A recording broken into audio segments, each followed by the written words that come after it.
से आप देख सकते हैं कि प्रॉपर हमारा जो अम्ब्रेला बेल्ट है यहाँ पर वेस्ट के साथ में प्रॉपर सेट हो चुका है। साइड्स में हम यहाँ पर क्लिप आई भी कर सकते हैं। इस तरीके से बैक साइड से भी हमारा बहुत ही प्रॉपर शेप इसका आएगा। जैसा हमारा वेस्ट का शेप है उसी तरीके से इस बेल्ट का भी शेप आएगा। हेलो एवरीवन, आज की इस वीडियो में मैं आपको अम्ब्रेला बेल्ट किस तरीके से कटिंग किया जाता है ये बताने वाली हूँ। अगर आप हमारे चैनल पर पहली बार आए हैं तो प्लीज़ हमारे चैनल को सब्सक्राइब करें और वीडियो को लाइक और शेयर करना ना भूलें। अम्ब्रेला बेल्ट कटिंग करने के लिए हमें 2 मेजरमेंट की ज़रूरत पड़ती है। सबसे पहले तो हमें वेस्ट राउंड 1 की ज़रूरत पड़ेगी कि वेस्ट राउंड 1 हमारा कितना है, और वेस्ट राउंड 2 हमें पता करना है। तो पहले हमारे पास वेस्ट राउंड 2 नहीं होगा, बट हमें पहले अपने वेस्ट राउंड जो हमने अपने वेस्ट का राउंड मार्क मेज़र किया है वो यहाँ पर वेस्ट राउंड 1 में लेना है। तो यहाँ पर हमारा वेस्ट राउंड 1 34 इंच है। इसमें आपको 3 इंच प्लस करना है। 34 प्लस 3 इंच उतना आपका वेस्ट राउंड 2 अभी आपको लेना है। बाद में ये आपका चेंज भी हो सकता है। तो हमारा जो वेस्ट राउंड 2 है वो 37 इंच का होगा। जब हम इसका मेजरमेंट लेंगे, जब हम इसकी मार्किंग करेंगे तो हो सकता है आपका ये चेंज हो जाए, बट पहले तो आपको इसमें 3 इंच प्लस ही करना है। उसके बाद में अब हमने ये अस्तर का फैब्रिक लिया है, इसे आपको इस तरीके से डबल फोल्ड में रखना है।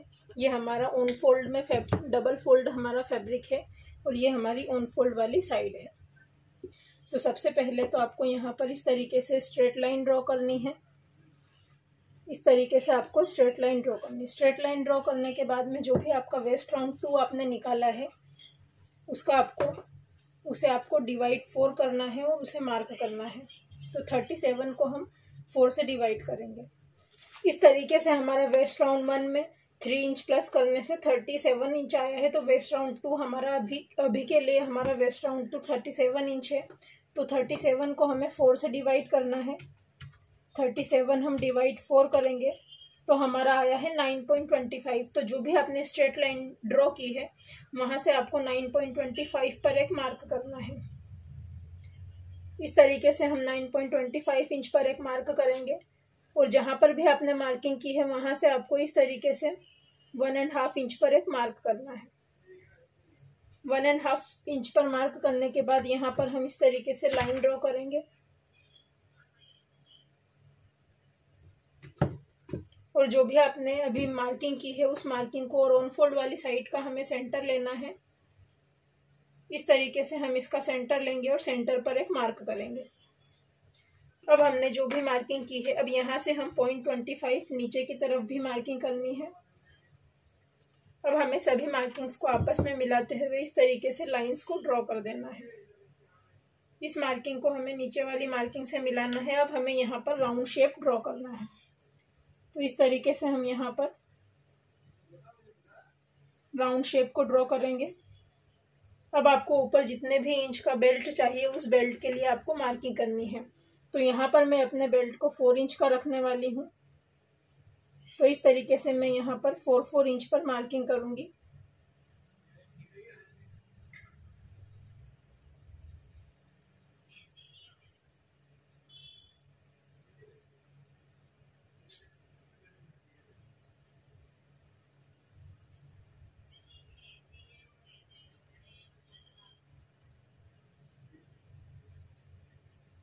इस तरीके से हमने 4 इंच पर मार्किंग की है। अब सभी मार्किंग्स को मिलाते हुए इस तरीके से यहाँ पर भी हमें राउंड शेप ड्रॉ कर देना है।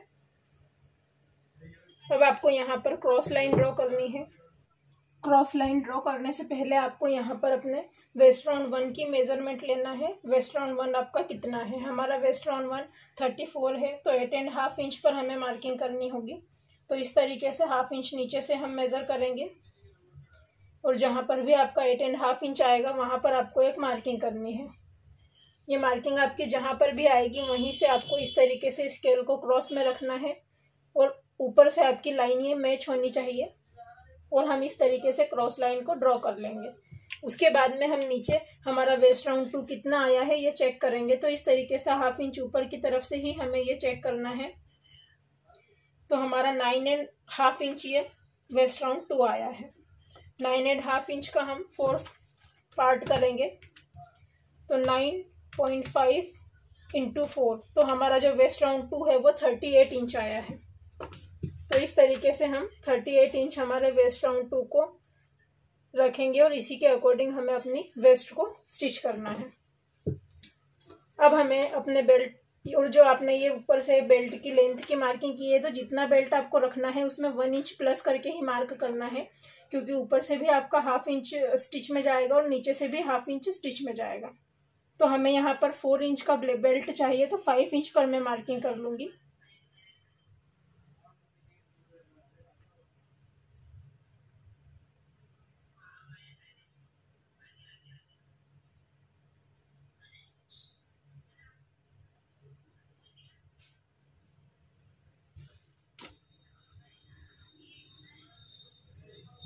इस तरीके से मैंने अपने बेल्ट की लेंथ को बढ़ाया है, मुझे थोड़ा सा ज़्यादा बड़ा बेल्ट चाहिए था। अब यहाँ से मैं फिर से एक बार अपने वेस्ट राउंड को चेक करूँगी, तो 8.5 इंच मुझे यहाँ पर चाहिए। तो इस तरीके से मेरा 8.5 इंच यहाँ पर आएगा।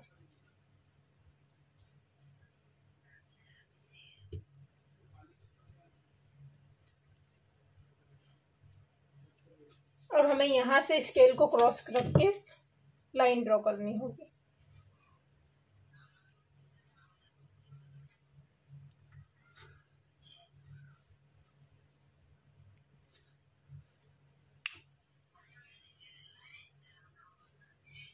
इस तरीके से हमने अपने बेल्ट की मार्किंग कर ली है। अब हमें इसकी कटिंग करनी है, तो इस तरीके से मैं इसकी कटिंग करूँगी।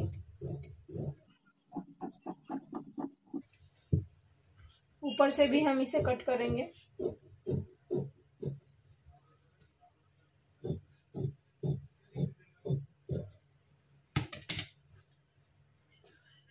इस तरीके से हमारा प्रॉपर ये अम्ब्रेला बेल्ट कट हुआ है। इसी तरीके से हम इसी को हम मेन फैब्रिक पर रखते हुए मेन फैब्रिक पर भी अपने अम्ब्रेला बेल्ट को कट करेंगे। और ऐसे हमें दो अस्तर के भी 2 पार्ट चाहिए और हमें मेन फैब्रिक के भी 2 पार्ट चाहिए। इस तरीके से जो हमने अपने अम्ब्रेला बेल्ट की कटिंग अस्तर पर की थी, हमने मेन फैब्रिक पर भी इसे इस तरीके से कट कर लिया है। और हमें इसके 4 पार्ट्स चाहिए, तो 2 पार्ट्स हमें इसके मेन फैब्रिक के चाहिएंगे इस तरीके से। और अस्तर वाले में भी हमने इसका एक और पार्ट इस तरीके से कटिंग कर लिया है। तो हमें टोटल इसमें 4 पार्ट्स चाहिए। अब हमें इसकी स्टिचिंग करनी है। इस तरीके से हमने अपने अम्ब्रेला बेल्ट को, जो हमने 2 बेल्ट कट किए थे, दोनों को हमने आपस में इस तरीके से स्टिच कर लिया है। इसी तरीके से मेन फैब्रिक वाले बेल्ट को भी आपको साथ में स्टिच कर लेना है।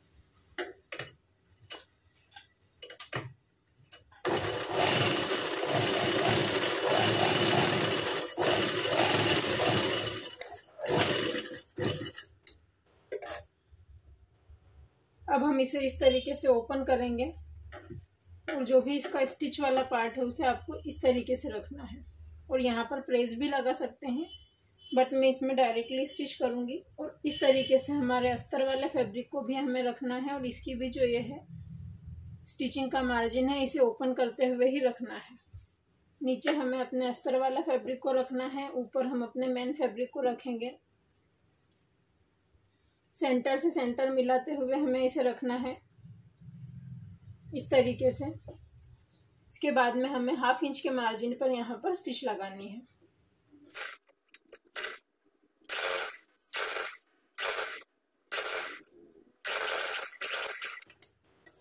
इसी तरीके से दूसरी साइड से भी हमें अपने बेल्ट को स्टिच कर लेना है। प्रॉपर सेट करते हुए हम इसे स्टिच करेंगे।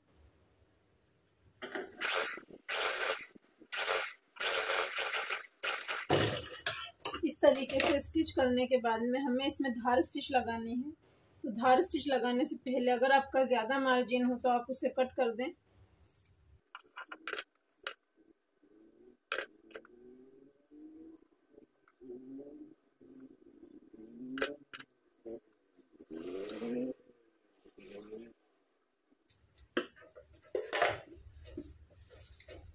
अब हम यहाँ पर धार स्टिच लगाएंगे, तो धार स्टिच हमारी अस्तर वाली साइड में होनी चाहिए। तो जो भी हमारा मार्जिन है उसे आपको अस्तर वाली साइड में लेना है और स्टिच लगानी है।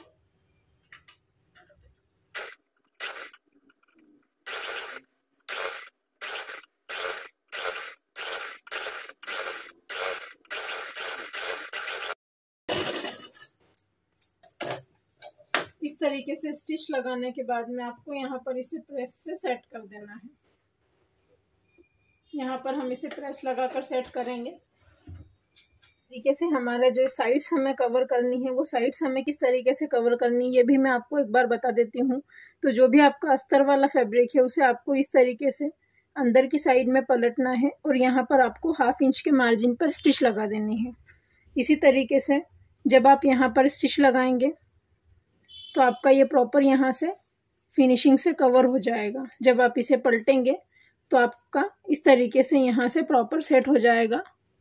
इसी तरीके से आपको दूसरे कॉर्नर में भी अस्तर वाले फैब्रिक को इस तरीके से पलटना है और यहाँ पर भी हम 1/2 इंच के मार्जिन में स्टिच लगा देंगे। उसके बाद में इसे भी हम पलटेंगे तो हमारा ये जो कॉर्नर से ये भी दोनों साइड से पलट कर प्रॉपर सेट हो जाएंगे। अब आप इस बेल्ट को कहीं पर भी यूज कर सकते हैं। इसे आप देख सकते हैं कि प्रॉपर हमारा जो अम्ब्रेला बेल्ट है यहाँ पर वेस्ट के साथ में प्रॉपर सेट हो चुका है। साइड्स में हम यहाँ पर क्लिप आई भी कर सकते हैं। इस तरीके से बैक साइड से भी हमारा बहुत ही प्रॉपर शेप इसका आएगा। जैसा हमारा वेस्ट का शेप है उसी तरीके से इस बेल्ट का भी शेप आएगा। साइड्स में आप यहाँ पर और इसके साइड्स में जब ये कवर हो जाएगा तो यहाँ पर आप क्लिप आई कर सकते हैं। तो आपको जो भी क्लिप आई सूटेबल लगे आप अपने अकॉर्डिंग यहाँ पर क्लिप आई कर सकते हैं। जितना चौड़ा आपका बेल्ट होगा उतनी ही ज़्यादा आपको यहाँ पर क्लिप आई करनी है। इस चीज़ का आपको ध्यान रखना है। अब हमारा यहाँ पर बेल्ट चौड़ा ज़्यादा है तो हम यहाँ पर जो नॉर्मल वाली क्लिप आई है वो 4 से 5 करेंगे और अगर आप बड़े वाले क्लिप्स लगाते हैं तो वो 4 क्लिप्स में ही आपका यहाँ पर काम हो जाएगा।